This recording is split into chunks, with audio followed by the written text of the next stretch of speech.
The following tutorial will give you an overview of your Super 73 bike's brake system components and some of the necessary procedures to keep the brake system properly maintained. It will include information regarding both hydraulic and mechanical disc brakes. The type of brake system employed on your bike will depend on which model you have. We will be discussing the levers, calipers, brake pads, and rotors in the overview. We will then go over brake pad replacement, cable adjustment, as well as rotor removal and replacement. You will need the following tools to complete procedures outlined during this tutorial: 2mm hex wrench, 3mm hex wrench, 5mm hex wrench, T25 Torx wrench, and pliers. If the following maintenance procedures are not within your skill set, we recommend taking the bike to a professional cycle mechanic for proper maintenance. Super 73 will not be held liable for damages that occur due to improper handling of the bike. Let's start with the brake levers, which are located on the handlebars. Familiarize yourself with which lever engages which brake on your bike, as it may vary. The brake levers on your Super 73 are equipped with sensors that will disengage the motor when the brake lever is pressed, and have Higo plug connections that run to your wiring harness. It is important to keep these Higo plugs connected for proper use of the bike. If your bike has mechanical brakes, there is a barrel adjuster at the lever housing that can extend the housing length for cable adjustment purposes. Hydraulic brakes are designed to use brake fluid, so if you have hydraulic brakes, your brake lever housing will have a fluid reservoir that can be accessed to add fluid or bleed the brakes. On the inside of the hydraulic brake levers, there is a reach adjustment screw that can be tightened or loosened to adjust the grip of each lever. If your levers feel too loose, you can tighten the reach adjustment screw to correct the issue by using a 2mm hex wrench. You will also find handlebar clamp bolts on your lever, which can be used to adjust the lever positioning. Adjusting the lever position will require either a 3mm or 5mm hex wrench, depending on your bike model. Loosen the clamp bolts just enough that the handle can be adjusted, set to the desired position, and tighten the clamp bolts to secure in place. Next, let's take a look at the hose that runs out of the lever housing down to the calipers. Mechanical brake systems have a cable that runs through a protective housing, and hydraulic brakes have a hose filled with brake fluid instead of a cable line. Damage to these lines can result in your brakes not working properly, so it is important to inspect these lines frequently for damage.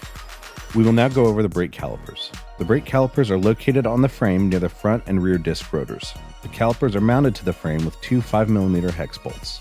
Mechanical brakes will have a lever arm on the caliper with a pinch bolt that secures the end of the cable and runs to the barrel adjuster. When the lever is squeezed, the lever arm on the caliper will engage and push the brake pads onto the rotor. When the lever on a hydraulic brake is squeezed, it causes pressure in the brake fluid line to run down to the caliper and engage the pistons. The pistons then push the brake pads onto the rotor. The brake caliper also houses the brake pads, so let's take a closer look at those now. The brake pads sit inside the caliper, and each caliper has two brake pads and a pad holder installed. They are held in place with either a retaining bolt or a cotter pin, depending on your bike model. Brake pads should be replaced if they fall below 1mm in thickness or become contaminated. Brake pads can become contaminated by oil, grease, or brake fluid, and can potentially contaminate the rotor in the process. If you hear squeaking or the lever is having a hard time engaging the brakes, this is a possible sign of contamination of the pads or the rotor. Let's take a quick look at the brake rotors. You will find a disc rotor attached to your front and your rear wheel assembly. They are fastened to the wheel with 6 Torx screws. It is important to check the rotor alignment on a frequent basis to ensure it is not bent or contaminated. To check for proper alignment, spin the wheel and check for regular movement in the rotor.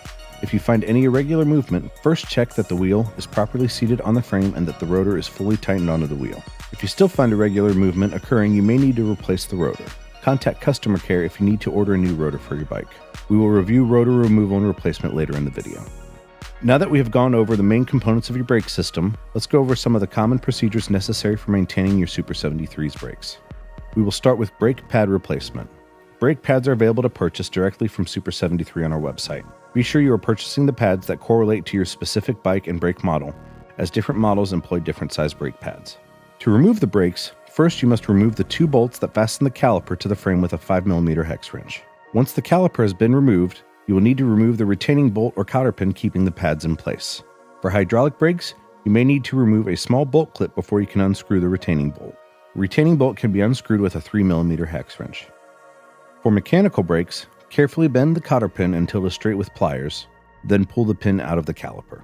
Once the retaining bolt or cotter pin has been removed, push down on the pad holder and the brake pads will come out. Once removed, dispose of the old pads and pad holder. Your new pair of brake pads will come with a new pad holder. Place the pads onto the pad holder and reinstall on the caliper. For hydraulic brakes, reinstall the retaining bolt. For mechanical brakes, reinstall the cotter pin and gently bend the end back into the locked position with pliers. Carefully place the caliper back into position and loosely tighten the two 5mm hex bolts to the frame so the caliper still moves freely. Squeeze the brake lever and hold it down while tightening the two hex bolts on the caliper. Once tightened, release the brake lever and check that the pads are properly aligned on the rotor. If you hear any rubbing or squeaking, check the rotor and adjust the caliper position as necessary for balanced brake pad alignment. For mechanical brake systems, you may need to adjust the cable tension as your pads wear down or when you replace brake pads. Once you start to notice the levers getting a little loose, you can go to the barrel adjusters on the lever housing and the caliper lever arm to tighten the connection. Remember to reset the barrel adjusters back to the lowest tension setting when you replace brake pads, and then adjust the cable tension at the pinch bolt during pad replacements as necessary. If your rotor has become damaged or contaminated, you may need to remove it for repair or replacement. To remove the rotor, you must first remove the wheel from the bike frame. For wheel removal, please review our wheel tutorial video.